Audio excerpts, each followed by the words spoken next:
What gave you the idea that, okay, it's time to exit? Did you prepare for that exit? Did it happen suddenly?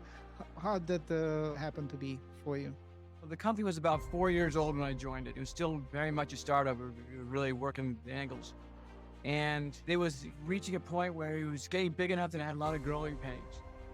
And I came in, I was the vice president of brand strategy, so my job touched on everybody's job. And it struck me from day one that no one really liked each other.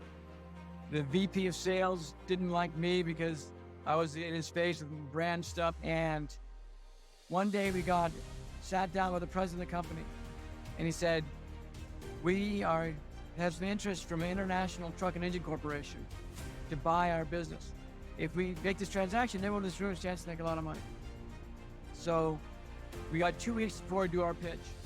Let's do this pitch right and tell them what we've got to sell. For the next 2 weeks, it was the best working relationships I've had with anybody in my life. We were snapping high fives, critical, constructive feedback, just really in sync with everything. And it was just a great experience. Climbing up, there's a struggle, tension in the air. But the underdog prevails, we here to declare. To the top of the mountain where champions stand. Failures can't break us, we taking command. Yeah, it's a journey, climb to the peak. Scaling businesses, who it ain't for the weak.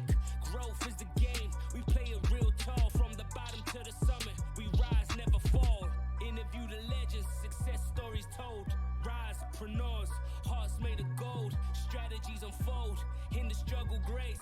Hardship and challenges, yeah, we still embrace.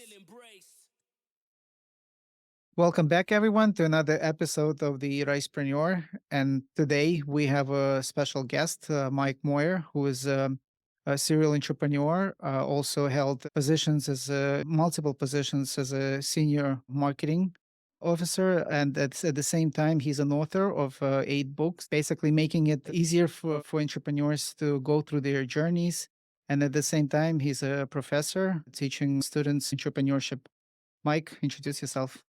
Thanks for having me. I really appreciate it. Yeah, I'm Mike Moyer, and I live in north of Chicago, Lake Forest area, and I teach at Northwestern University, and I write books, and I help entrepreneurs, and I manage a couple of my own companies, including a camping gear company and a software as a service that helps people do equity splits using this slicing pie model I hope we touch on today. Awesome.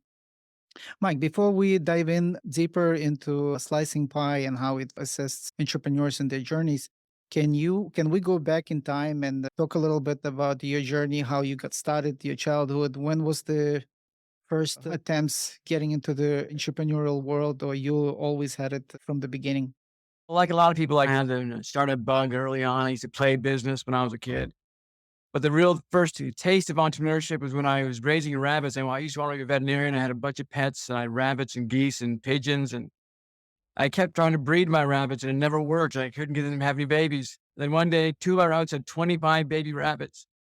And I didn't know where to put them or what to do with them all. And my aunt said, Mike, take those down to the art fair in the city square and sell it for $25 each. This was back in the 80s. I said, $25 each, too high. She says, if they're high priced, people think they're good rabbits. So I sold all but one for $25 each in about an hour and a half of those rabbits. And then the next day, somebody came to my house and said they'd track me down. Their rabbit died because they left it in the sun. And when I still had one more rabbit, I said, sure, I'll sell you. You're probably the only person who'll take care of the rabbit properly. So I sold all those rabbits in basically a day. And it really was a lot of fun. I just enjoyed the sales aspect, and I enjoyed seeing people enjoy the rabbits and how much fun they had. But my aunt said, make sure they hold the rabbits. If they hold them, they'll buy them. If they don't hold them, they won't buy them. So I was handing rabbits to everybody all afternoon, and that was just a lot of fun. And that's where I realized I could do this. Interesting how your grandma was the strategic advisor telling you exactly how to execute. Aunt Nancy, yeah. Awesome. And then I went to college and started a t-shirt company, just doing t-shirts for sororities and fraternity houses. And I paid for all my college with that. And I started light manufacturing, manufacturing jackets. I bought a tailor shop's machinery and started sewing jackets. And I ran that through graduate school at Northwestern, and I sold it and went to work for a guy in Dallas doing startup type stuff. And then I left there and did Real Job in Michigan, and I left there and did startup company. Then I went to real job, then went to startup company, then real job, back and forth. First 15, 20 years of my career, I went back and forth every year. So from a startup to a real job. And What I was all question? Question. Let's go back to the college years. If you already got a taste of entrepreneurship and had a startup that was producing money even to pay off the tuition, why continue in college? What made you see value in pursuing a college education? I thought I wanted to be a doctor. And I thought that entrepreneurship was a means to an end. I didn't think it was what I was destined to do.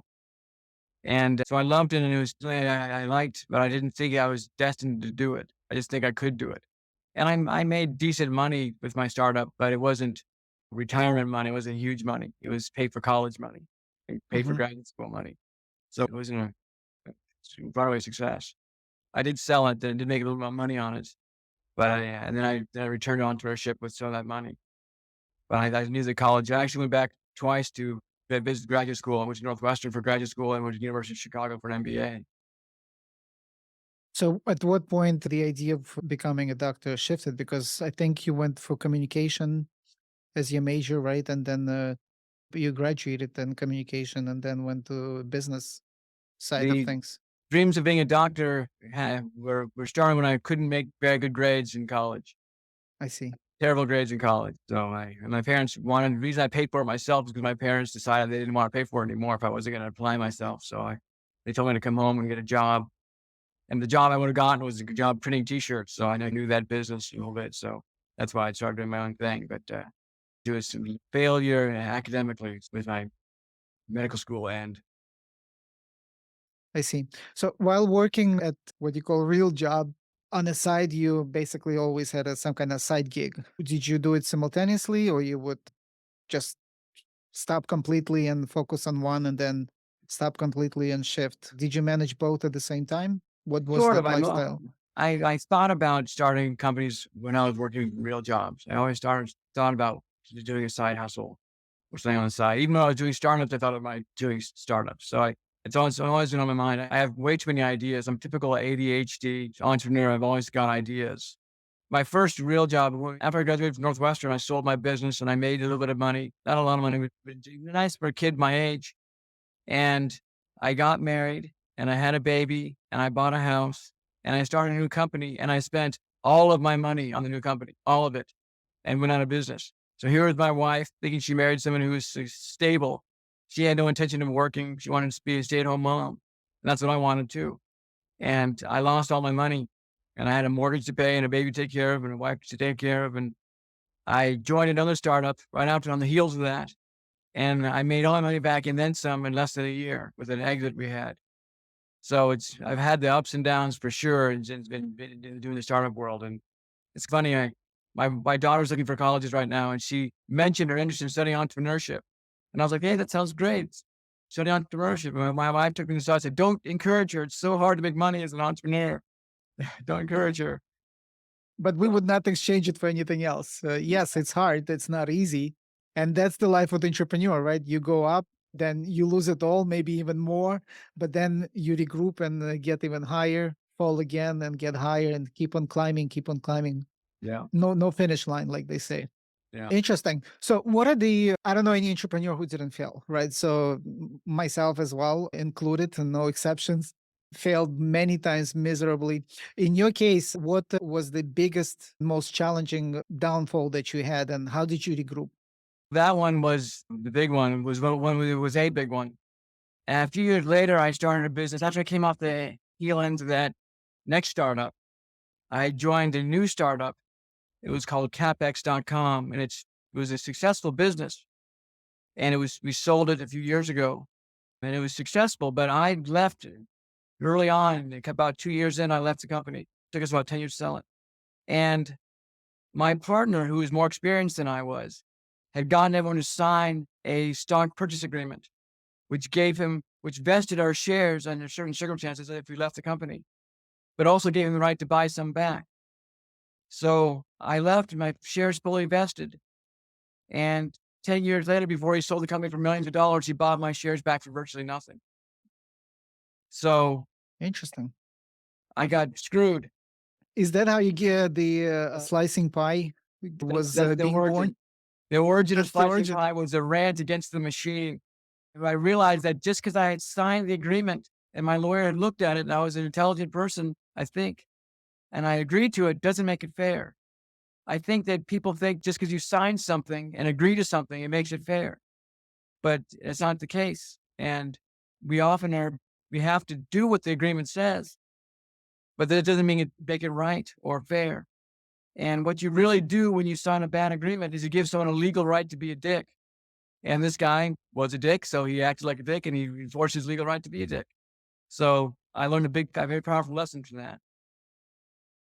Being in the same shoes as well. Mike, I did not perceive myself as a smart guy. I actually used my weakness as an excuse. I was an immigrant who did not have a good English, and somehow I bought into that story. And every deal that I participated in, I just let it be up to them. You know what? Just whatever you gotta sign, sign. Let's just move forward. I'm open. We'll figure it out. And at the end, of course, was not good. Just like all other startups, right? That's where the highest risk. Got to the point where somebody brought something to my attention and asked me a question. If your son would play in Las Vegas and clean the house on the first try, would you be happy for your son or not? So I was gonna lean towards yes, of course. Who would not be?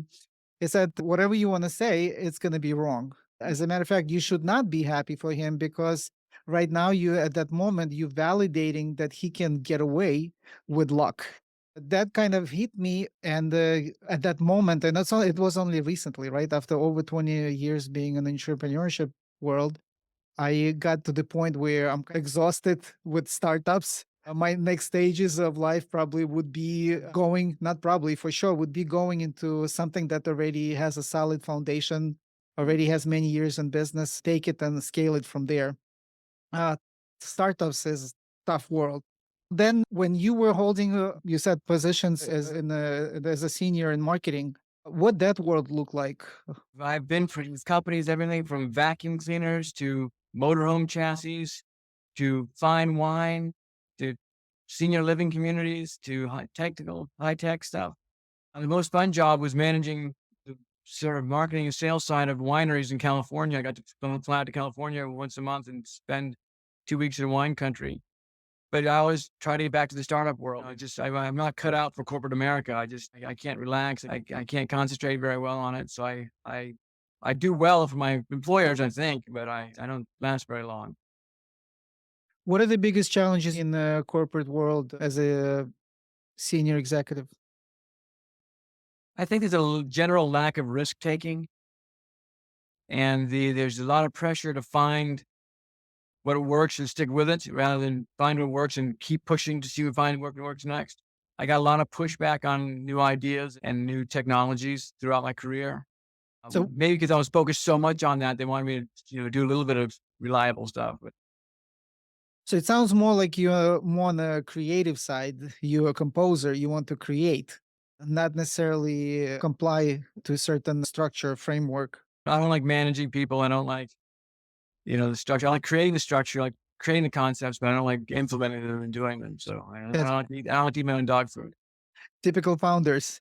Yeah. More like a composer versus being a conductor that follows through discipline day to day and liking it and constant optimization. I'm leaning more towards being a conductor. Actually, I'm like a hybrid between two. I don't think I'm capable of creating something totally new. And at the same time, I do not really want to fully comply to the framework that we would create. I like creating the framework. So I like to bring ideas, but most likely those ideas from something that already exists. Interesting. All right. So then let's then shift to more into entrepreneurship. What are the biggest successes you've seen as an impact from your efforts in the entrepreneurial world of yours that you created?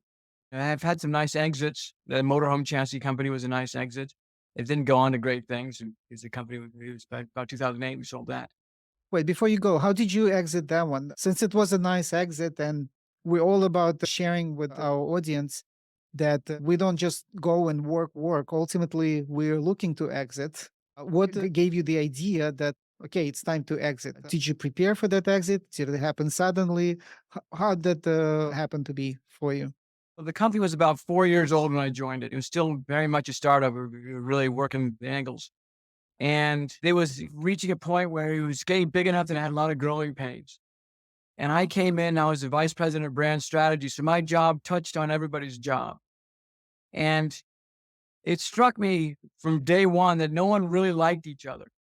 The VP of sales didn't like me because I was in his face with brand stuff. And the VP of marketing thought it was his job to do brand stuff. And the operations guy was off on his own. And the president was busy with other things. And it was a very tumultuous situation. We were making product like crazy. We were making chassis for motorhomes. And one day sat down with the president of the company and he said, we have some interest from an international truck and engine corporation to buy our business. If we make this transaction, then we'll just ruin a chance to make a lot of money. So we got 2 weeks before we do our pitch. Let's do this pitch right and tell them what we got to sell.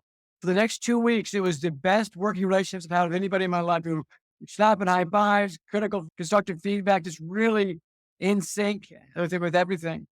And it was just a great experience. And we pitched to International Truck and Engine Corporation, and they to the board of directors and the management team, they actually applauded for us. They're the buyer. We had a good time to do. It was right before 2000. It was right in 2007, right before the 2008 kind of meltdown, and we could see things on the horizon slowing down. So we knew that it was a good time to exit, and so we took our chances, and we had a nice exit.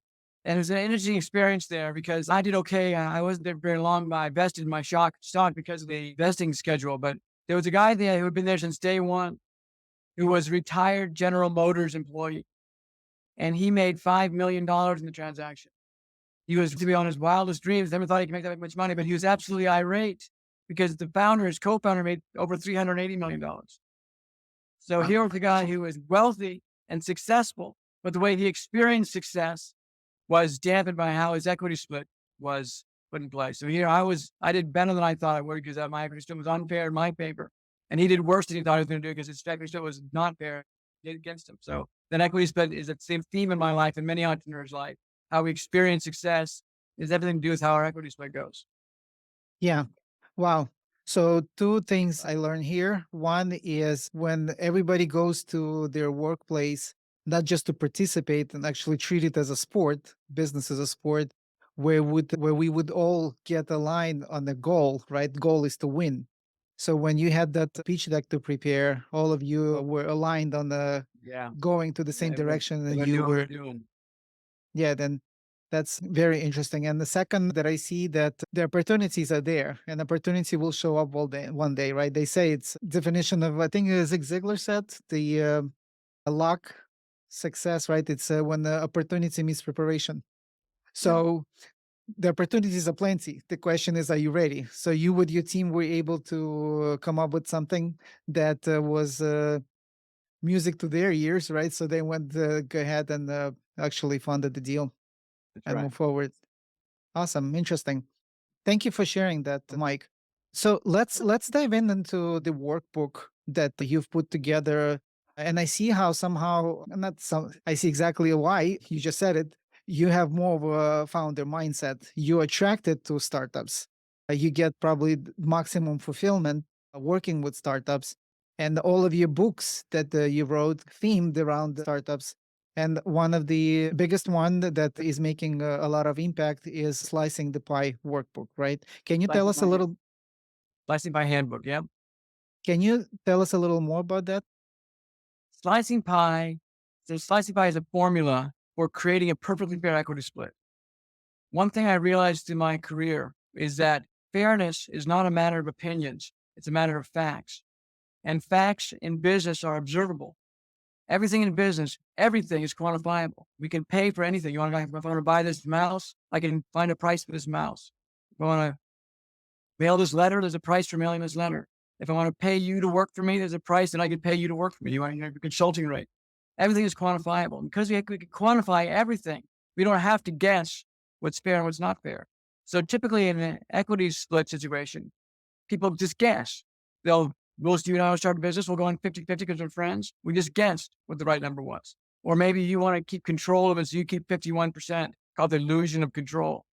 It's a guess. Or maybe you think you're more smart than I am, so you get 60%, I get 40%. People just guess these numbers. And you don't have to guess these numbers, you can know them exactly. And the basic premise is, it can be understood with a game of blackjack. Do you know how to play blackjack? Yeah.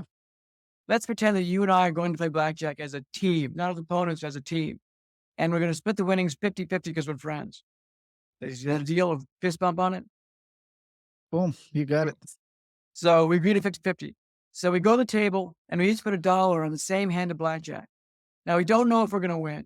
We don't know how much we're going to win. We don't know how long it's going to take to win. We're optimistic. We're excited. We're playing because we think we're going to win. But we don't know for sure. So the dealer deals 2 aces. And we're going to split the aces and double down. Except I'm out of money and you're not. So you put $2 more down. So now you bet $3 and I've only bet $1. We still don't know if we're going to win or how much we're going to win, or how long it's going to take to win. The future is still unknowable. What we know for certain, though, is that you bet 3 and I bet 1. If we win, does 50-50 sound fair? Good question. If that was the initial premises, I would say yes. Does it Uh, sound fair? in my mindset, yes, because that's what we agreed on. Unless we would initially agree that there might be certain circumstances where it will have to shift. Like, what's the right answer is no, it's not fair. Just because we agreed to it doesn't make it fair. Because we could not have anticipated what happened. We did not know what was going to happen. That's the whole point. We can't tell. Okay, I see what When you mean. something changed, we thought we were going to just play and win. But when something changed, well, our original agreement became not fair anymore. What's fair is you should get 75%, I should get 25%. Your share of the winnings should reflect your share of the bets. Just because this is back to my early days, just because I agreed to it, just because my lawyer looked at it, doesn't make it fair. I could see what you mean. probably win. I could probably win that bet, but it doesn't make it fair. I've just got a legal right to enforce something that's not fair. But to make it fair, your share of the winnings should reflect your share of the bets. So in a business, it's the same thing, but instead of betting on cards, you're betting on ideas, and you bet money and time and facilities and supplies and equipment and ideas and relationships. And every time you contribute and you're not paid, you're betting the unpaid portion of the fair market value. You're always betting exactly that. So if you're worth $100,000 a year and I don't pay you $100,000, you have bet exactly $100,000 in unpaid salary. You can't bet more than that because you're not a magical leprechaun, are you? No. No. And you can't bet less than that because you're not a slave. You can only bet what you're worth. If you buy a plane ticket for $1,000 and I don't reimburse you, you have bet $1,000 in unpaid expenses. Yeah. If you bring a mouse to work that's worth $10 and I don't reimburse you for it, you have bet a $10 mouse. You bet exactly that. Because you can quantify everything, we can know exactly what the bets are. So your share of the bets should be based on your share, but your share of the winnings should be based on your share of the bets. And that's the premise of slicing pie. All you gotta do is keep track of the bets and you know what your equity split should be. So how easy it is to adapt for all the stakeholders this idea? Who would be willing to track everything on such a level?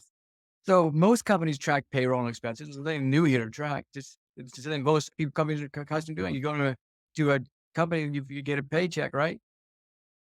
So Well, someone kept payroll, tracking them. when we track payroll, one punch in does punching in, punching out, and things are done pretty much. It's only an activity that is happens twice a day, more or less, Yeah, right? And it's and it's very predictable. But if we like playing blackjack, throughout the game, things shift, right? So you might get a higher performance from one of the teammates at some time. Someone else might experience something else. I don't know, consciously or subconsciously, intentionally or not intentionally. They might experience a setback, something going on personally. They're not able to perform as much. And happen to be that at that moment you're looking to exit and you're splitting. So how would I just wonder how everyone is okay with the tracking so many details? people aren't paid based on their productivity on any given moment. They're paid a salary or paid an hourly rate. So when I was vice president of marketing at Plano Custom Molding Company, I did a promotion that failed. I still got my paycheck that week. Yeah. And then I went to a new product that did wildly well. I got my same paycheck that week. And then I did something else. And I got paid my paycheck that week. Then I checked my email for a couple hours one day and I got my paycheck. So I got paid for doing my job. Now, if I consistently underperform, I'll get fired. If I Yeah. consistently overperform, I'll get a raise. If I Yep. perform as expected, I'll keep my job. So most companies negotiate a salary, and you've had a real job before, right? Yep. And you negotiated a salary, and you got Yes. paid for it every day, whether you did a good job or a bad job. And if you had an expense report, you'd file an expense report. If you would do a commission, you'd file a commission report. If you would do a royalty, you'd have a royalty agreement. So these are things that most companies track anyway. So we don't need to worry about how well we're doing at any given moment. We just need to know if we're moving forward to the job. But slicing pie has recovery rules too. If someone just decides not to do their job, for instance, or flake out. So the slicing pie handbook gives us the tools to and how to measure and what to measure. Exactly right. Interesting. And if I'm not mistaken, there's also an app that can be downloaded with that handbook. Slicing pie is free to use. Anyone can use it for free. What I just described is basic logic of fairness, and anyone can use it. You can go to the website and download a free spreadsheet and track it with Excel. There's also an app that allows everyone to log on and track their own contributions and expenses. Think about it as QuickBooks for money you don't spend versus QuickBooks for money you do spend. So it's accounting for unspent contributions, unpaid things.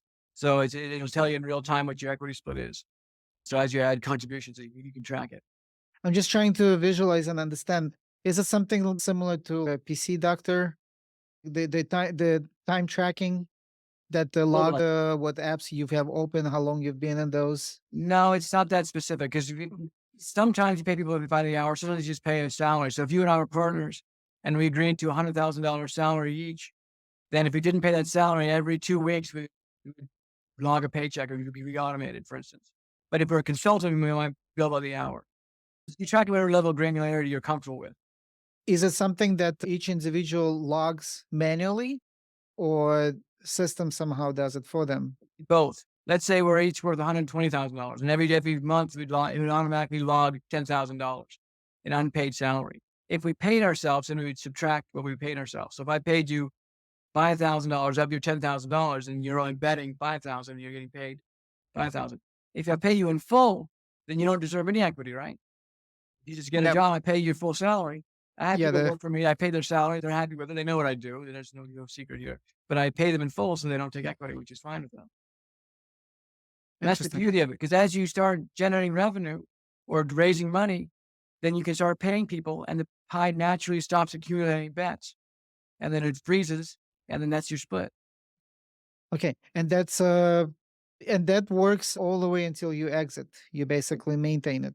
It works until break even or Series A. It works till you have enough cash on hand to pay your expenses and salaries. Okay, interesting. I'm just trying to also visualize if it's a possibility to use this in a non-startup, right? Let's say it's an existing business and we're bringing in a partner, or ourselves between partners, we're looking to reevaluate our relationships and our involvement and see if Well, we can adopt this. in an existing business that's reached break even or beyond, then you can establish a price for your share. So if I know your shares are worth $1, then I can use that's the trading value of the shares.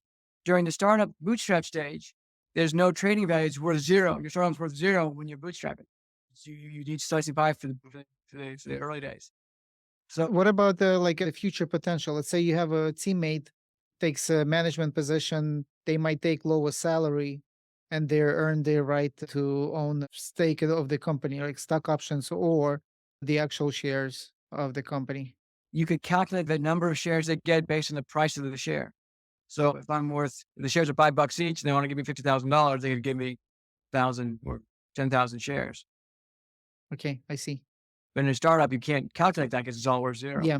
I could give you $10,000 I give you 10,000 shares and me 5,000 shares. If it's worth zero, I'm giving us the same value. How do you resolve challenges around who brings what to the table, right? So both might think that they're bringing certain ideas, bringing certain expertise. How do you put a price to that? How you calculate what's the value of that is? So you just negotiate like you would if you're getting paid for a real job. So one thing, if you work for a startup for free, you're not going to work for free forever, right? Eventually, you're going to want to get paid. So you got to negotiate what you're going to get paid. If you do something worthy of a bonus, maybe you'll get paid a bonus, but you basically negotiate this thing before you start, just like you would in a real company. Before I hired a consultant, I'd negotiate an hourly rate. Before I hired a lawyer, I'd get an estimate of their costs. Before I bought supplies from a supplier, I'd negotiate the price of the supplies. Those things are all negotiated up front, as they should be. In startups, people don't trade the cash, so they don't bother having that conversation. But what if we get to break even and you think you're worth $200,000 a year, and I think you're worth $50,000 a year? We're gonna have a huge argument about who gets paid and what. But if I negotiate that up front, then I not only can track the bets, I know what you're gonna get paid when it's time for you to get paid. So anything that Interesting. goes into a startup can be negotiated up front. An idea is a good example. People are always like, what's the idea worth? And the idea is so important. Yes, it's important, but not without execution. If your idea is worth something, then you can sell it to somebody else. There's a market for it. If you can't sell it, then it's either worthless or it's priceless. It's probably worthless. So with some execution behind it, it becomes worth something. If you have a big Rolodex, a lot of relationships, then those are important. Those are valuable if and when you turn them into sales. And then you can have a commission on those sales.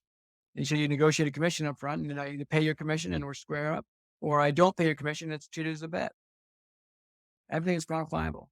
So, if I understand correctly, basically at the time of starting and agreeing, negotiating, we would start with some kind of base, and that base starts to shift based on the points that we collect.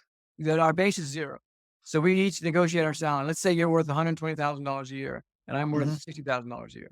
Then on day one, neither of us have any shares. At the end of the 8 hours, you would have 8 hours worth of shares and I'd have 8 hours worth of shares. But I'd have half as much as you because your bet was worth twice as much as mine because you're worth twice as much as me.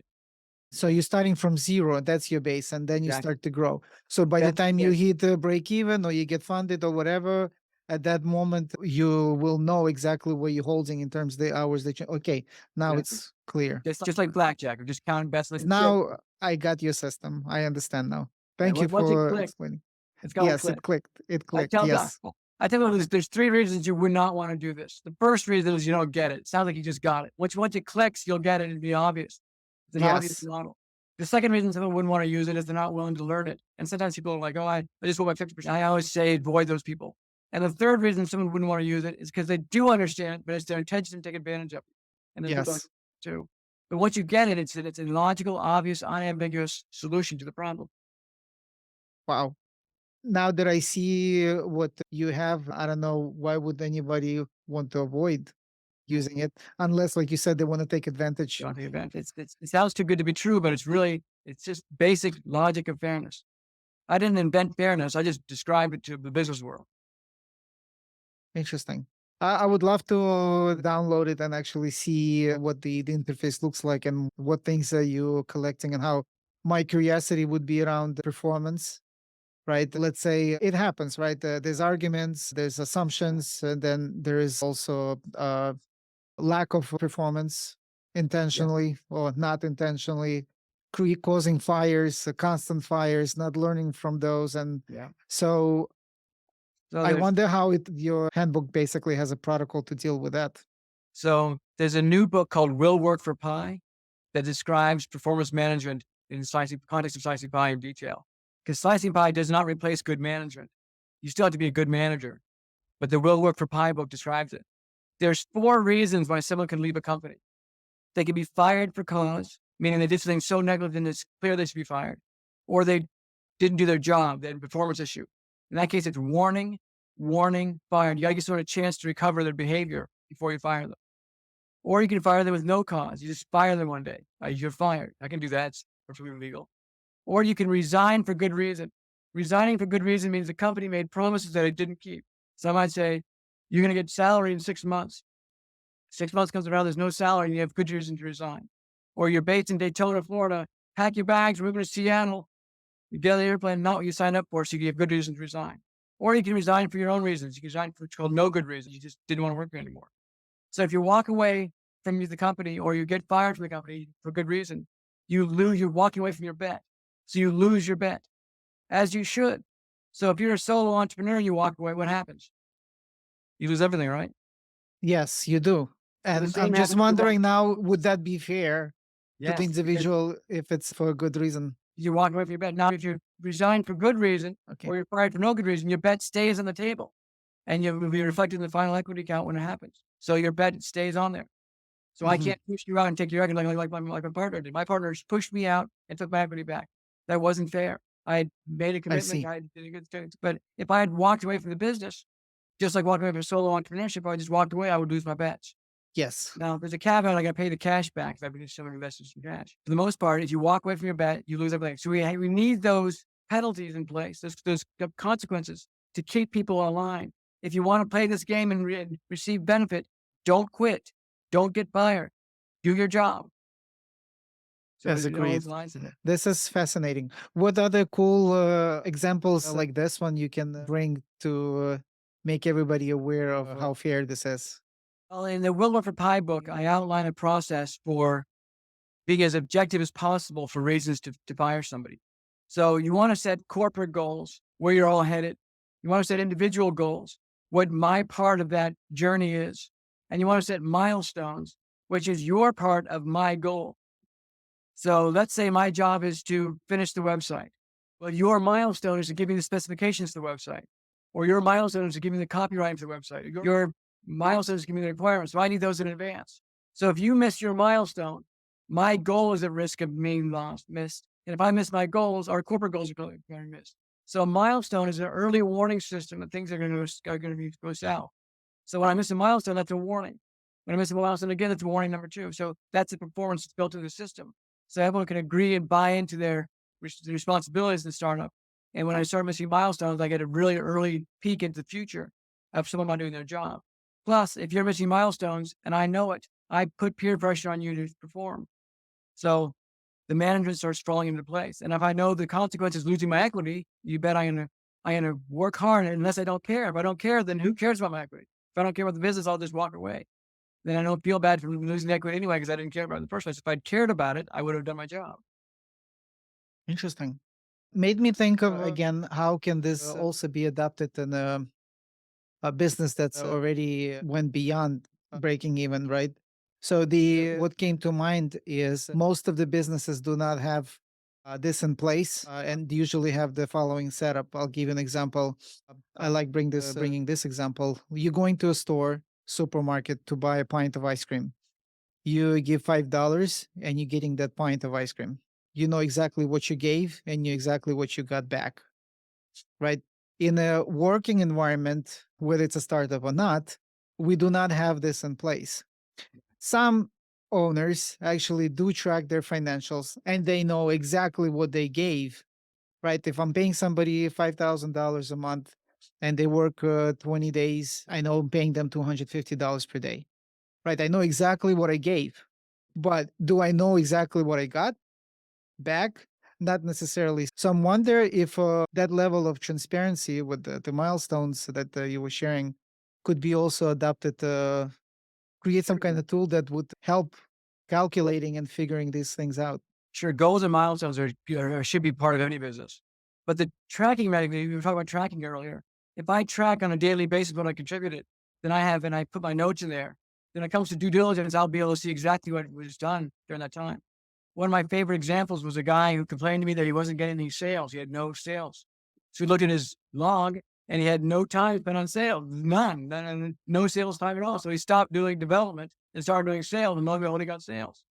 So just by paying attention to what you're doing, you're going to fare better, I think, in your efforts, and you just did not pay attention to what you're doing. Startups take some discipline to get moving in the right direction. Yeah.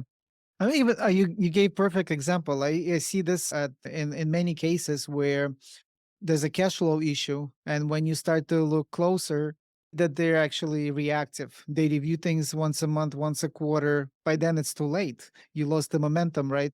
To keep the momentum going, you do need to review things daily and understand what's going on. There's no leads. Why there's no leads?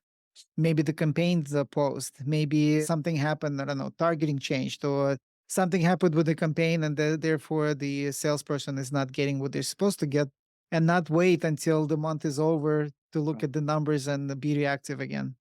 You don't want to wait till a goal is missed to know it's in trouble. Yeah, interesting. Uh, right now, you mentioned to me earlier that it's in other languages. In this particular case, my first language is Russian. You said that it's translated to Russian. other countries are already adopting it? What are you doing to make the grow and expand? It's been translated to about a dozen different languages, including Russian.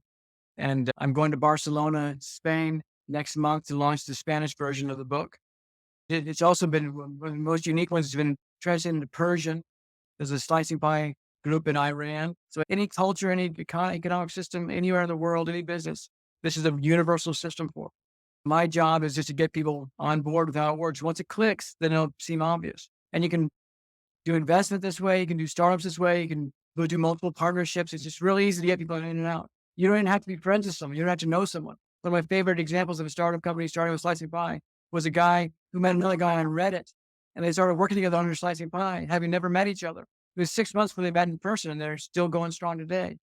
So it doesn't require a lot of trust. It allows you to get started, go in one direction. If they work out, fine, everything's good. If they don't work out, you can recover your equity. So what I do is I try to get on podcasts and write articles and do SEO and all that kind of stuff just to get people knowledgeable about this model. I think once people get it, it'll be obvious that it'll work for them. One of the most important, most common comments I get is, I wish I'd known about this 2 years ago or before I started my last company. I wish I'd known this 10 years ago because they got into trouble.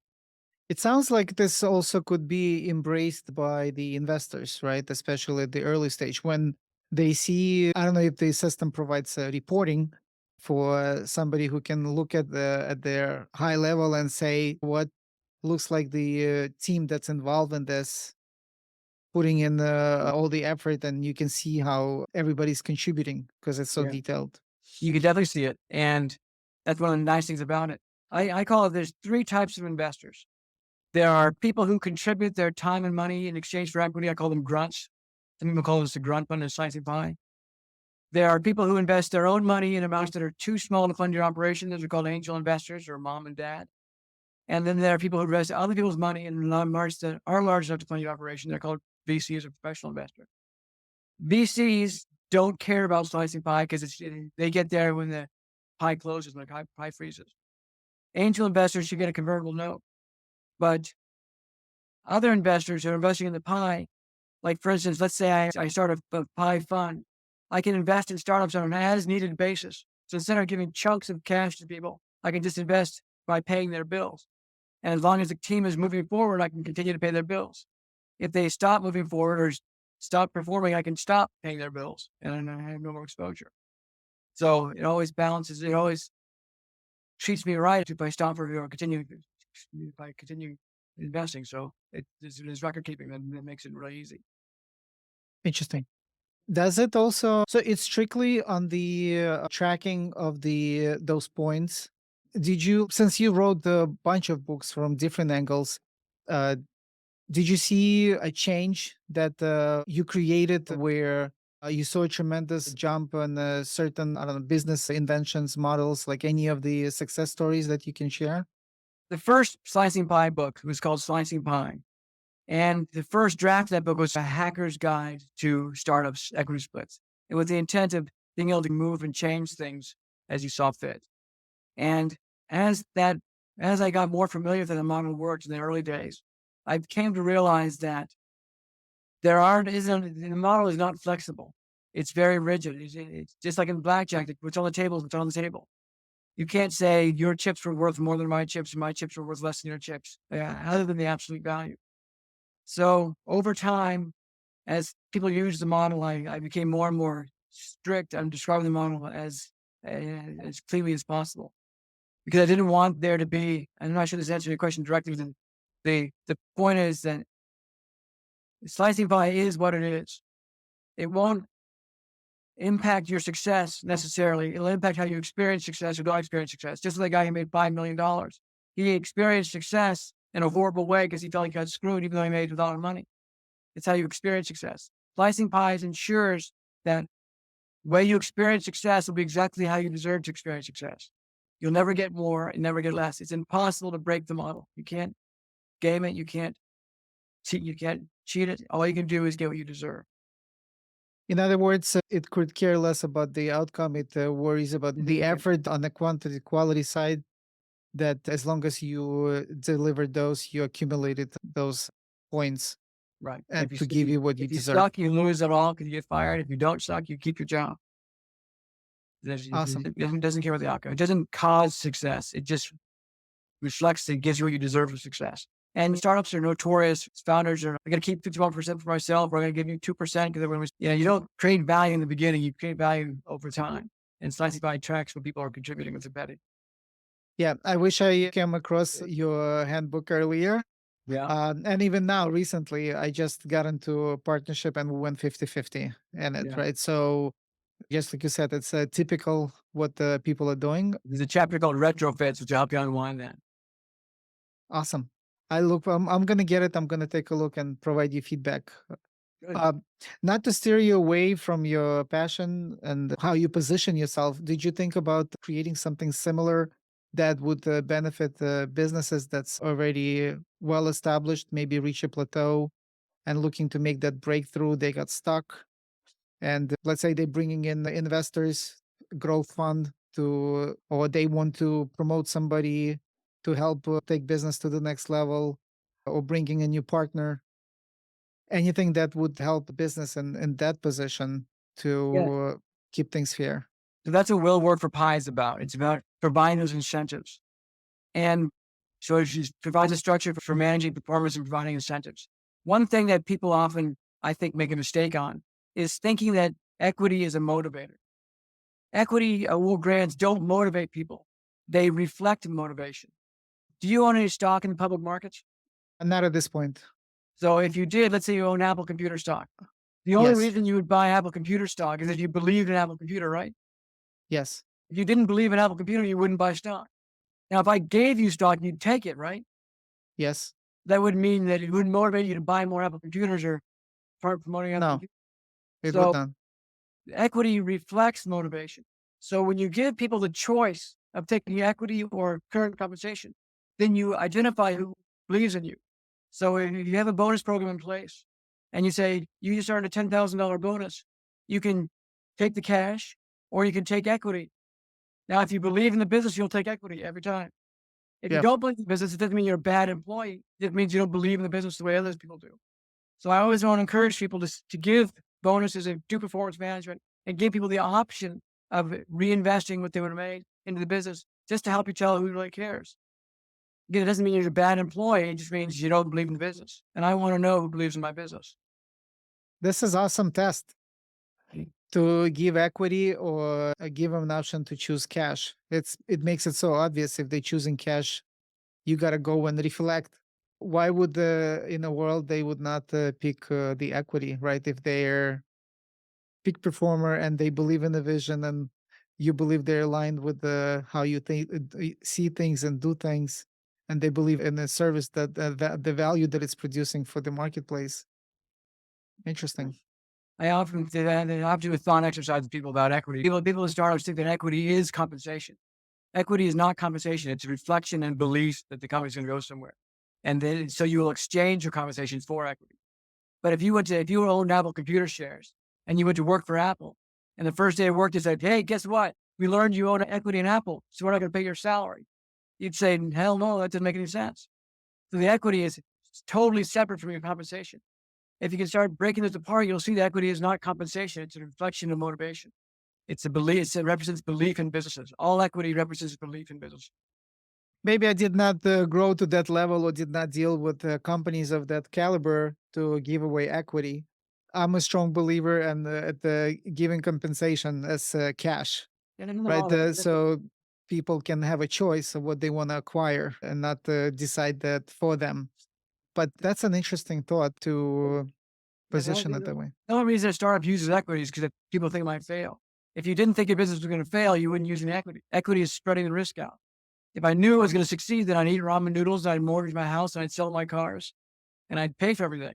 But if I think it might fail, then I'm going to share the risk with you. So it's not something that you would want to share. And reason I go and deal with all this risk and position myself and exposing myself and my family because I look at the reward. I'm choosing this vehicle to get me to my destination. You believe in So yes, and if somebody joins me, it doesn't matter if it's a startup or not, even when once we profitable, If they join me and they choose to grow with me, I would want them to experience entrepreneurship in some level because they choosing my company as a vehicle to achieve their personal career goals, right? Right. That's the playground. So it's not necessarily coming from that angle. In your experience, that's what it shows you that it's. Just give them Uh, you want to give them the opportunity to invest. I'm giving them an opportunity to go to the next level. Yeah, if you with me and you believe in me, and it's not that I'm afraid. I want you to benefit because I will benefit. Right. Like you said, making it fair. I think it's only fair if there is such opportunity, and then they earn their right into it. It's not just something here. I don't care about it. You want to give them the opportunity to invest and give them the path to success. Yeah.